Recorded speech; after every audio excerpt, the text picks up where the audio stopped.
what is known as the United States Air Force's Heritage Flight, and Gabe will tell you all about that in a minute. We're going to launch 2 P-51 Mustangs.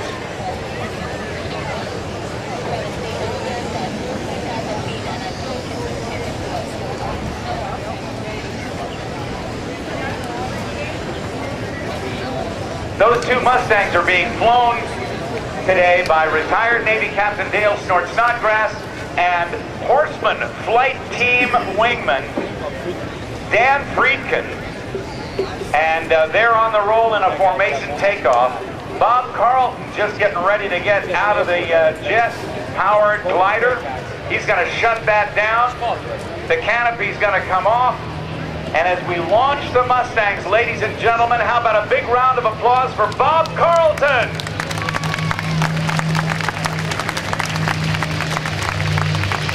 Now the Mustangs will suck the gear up, they will head out, and then David Booster Graham does the throttle forward on his F-16 Fighting Falcon, and then we turn the microphone over to the United States Air Force's F-22 Raptor demonstration team, and will that be exciting? Here on this birthday of the United States Air Force, it was in 1947. 63 years ago today that the Air Force became a separate service from the United States Army. Airplanes early on, the first airplanes were part of the Signal Corps, then it was the Army Air Corps, then it was the Army Air Force, and September 18, 1947, the Air Force became a separate branch of the military.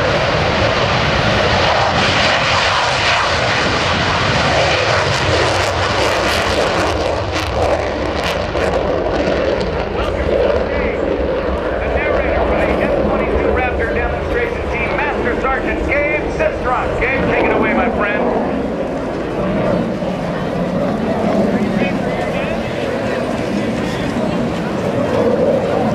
See the Raptor execute a maximum power pull, leaping to an amazing 1,000 feet in the climb. Made it Skalicky will then quickly push the nose forward. Now, it's time to stand up, move forward, and get ready. The show is about to begin. Ladies and gentlemen, I present to you the most big combat aircraft in the world today, your F-22 Raptor.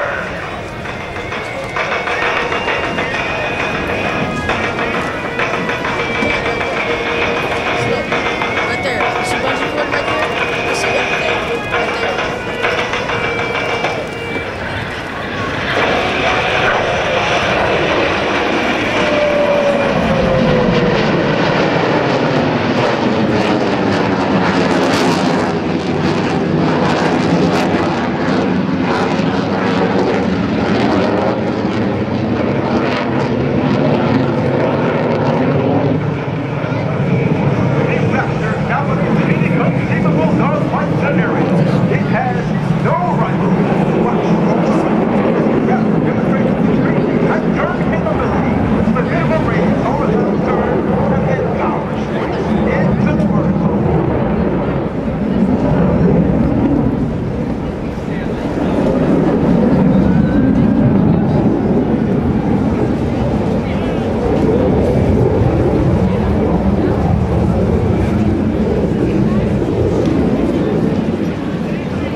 Ladies and gentlemen, due to the nature of a flight aircraft problem, we will be unable to continue with today's demonstration.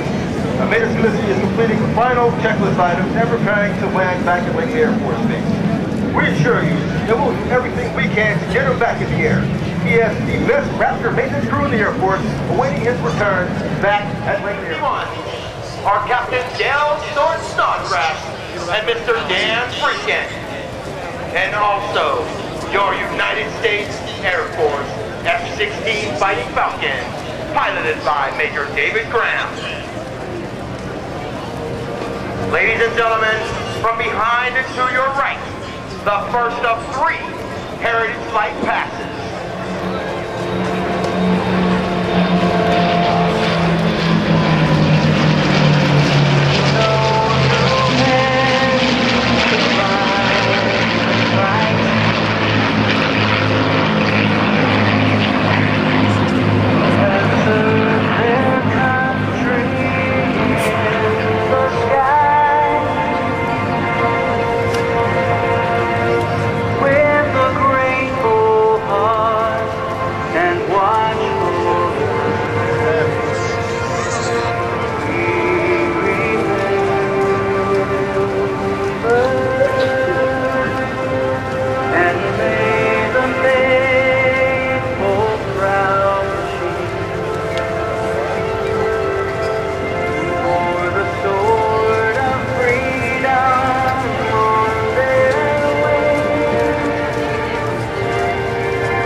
States Heritage Flight, to all the wounded warriors and military veterans in attendance whose sacrifices over the years have helped preserve America's freedom.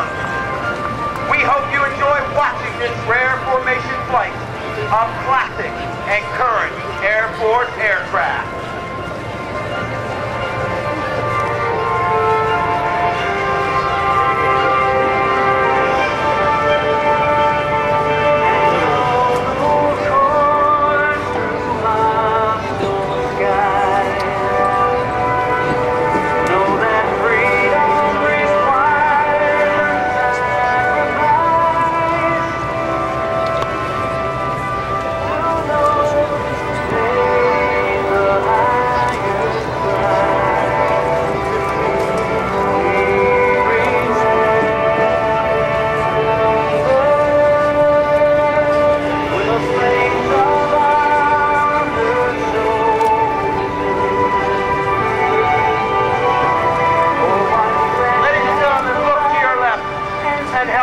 Celebrate the 63rd anniversary of your United States Air Force.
The music you hear, ladies and gentlemen, was written by Dwayne O'Brien of the Platinum Band, Little Texas.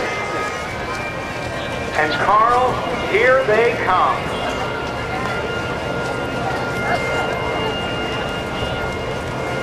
And now, Oceana, turn with me and look high overhead for the third and final pass of your United States Air Force Heritage Flight.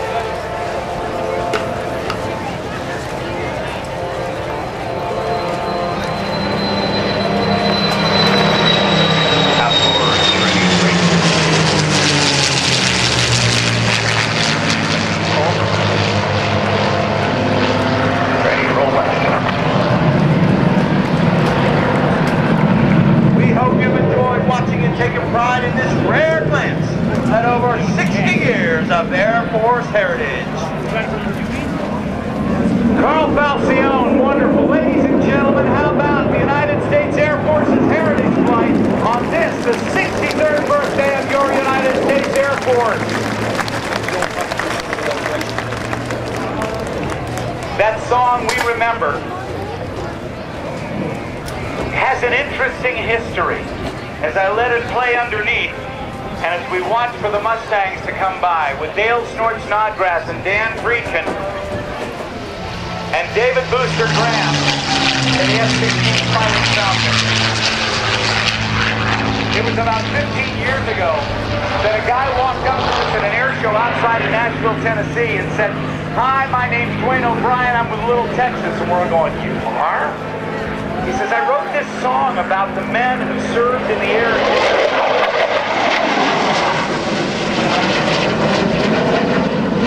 He said, "I think you might like hearing this song." We played it. We loved it. And now the Air Combat Command has been using it as part of the Heritage Flight since 1997. Wayne O'Brien, Sky Pilot, as we see now Dan Friedkin in the F in the P-51 Mustangs.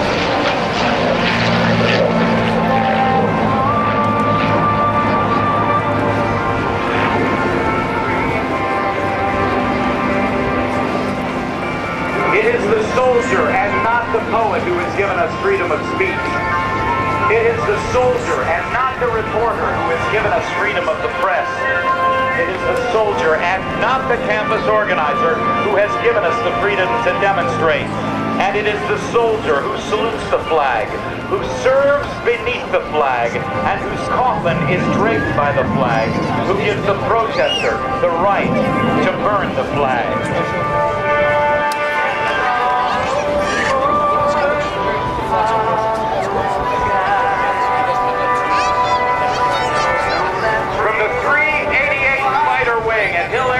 Base at Ogden, Utah. Coming through, accelerating for a high-speed pass. Here comes Major David Booster Graham and the Fighting Falcon.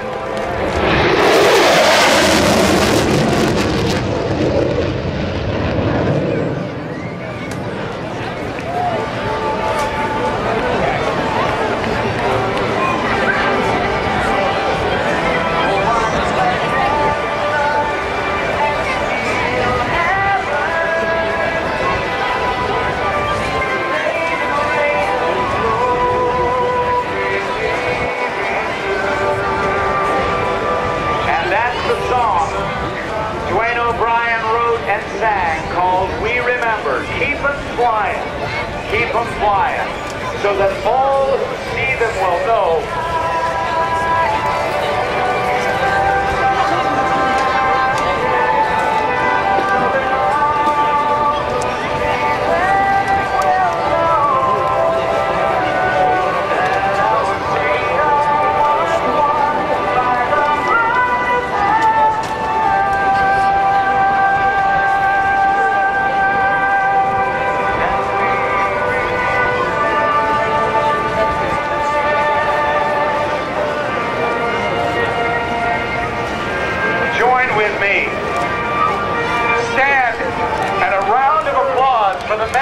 of the Army, Air Force, Coast Guard, Marine Corps, and Navy.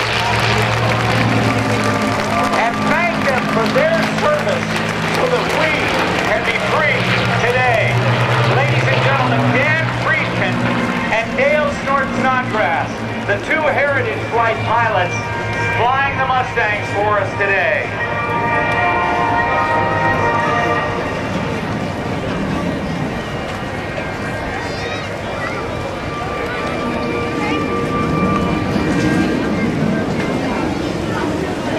You know that it was in 1940 that the British Purchasing Commission asked North American Aviation to build for the Royal Air Force P-40 Warhawks, Curtiss aircraft, to build them under license for the Royal Air Force, because P-40s were serving with the Royal Air Force alongside the Spitfires and Hurricanes, Hawker Hurricanes, that were the frontline fighters of the Royal Air Force during the Battle of Britain in 1940, before the United States entered World War II. Let's listen to the sound of the Parliament.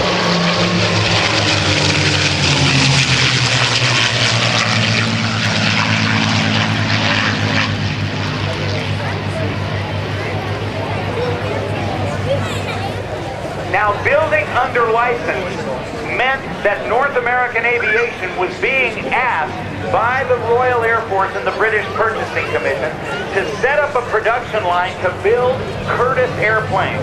Well, the president of North American Aviation, Dutch Kindleberger, said, we don't want to build somebody else's airplane. Give us 120 days. He made an incredibly bold statement.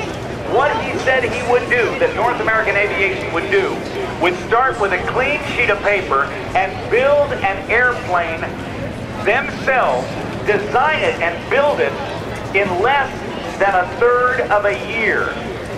And they said, 120 days, we can do it. 4 months, Actually, 117 days later, they rolled out an airplane that the Royal Air Force called the Mustang 1. It was powered by the same engine as the Curtiss P-40 Warhawk, an Allison V-12 liquid-cooled engine. It was delivered to the Royal Air Force ahead of schedule by 3 days. The Mustang was serving, but did not... Look at this.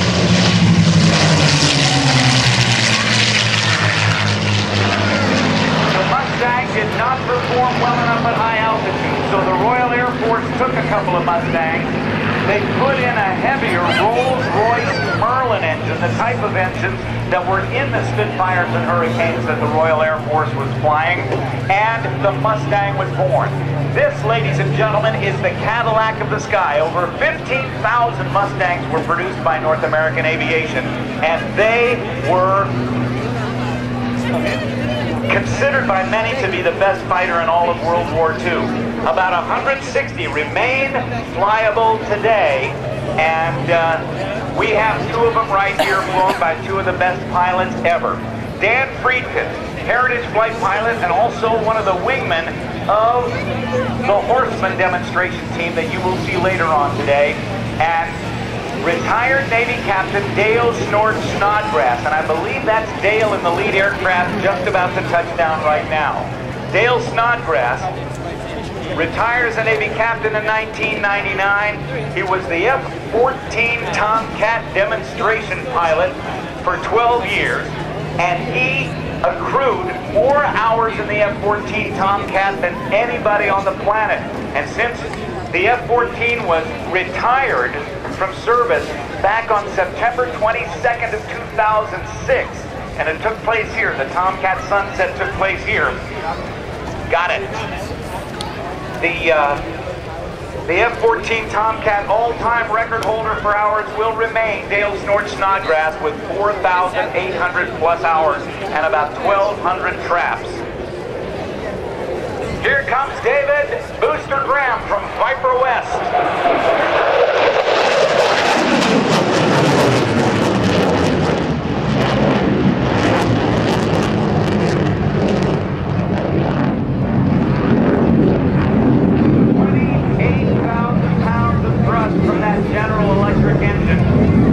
F-16 Fighting Falcon has been flown not only by the United States Air Force, but by the Air Forces of many allied nations, including Israel.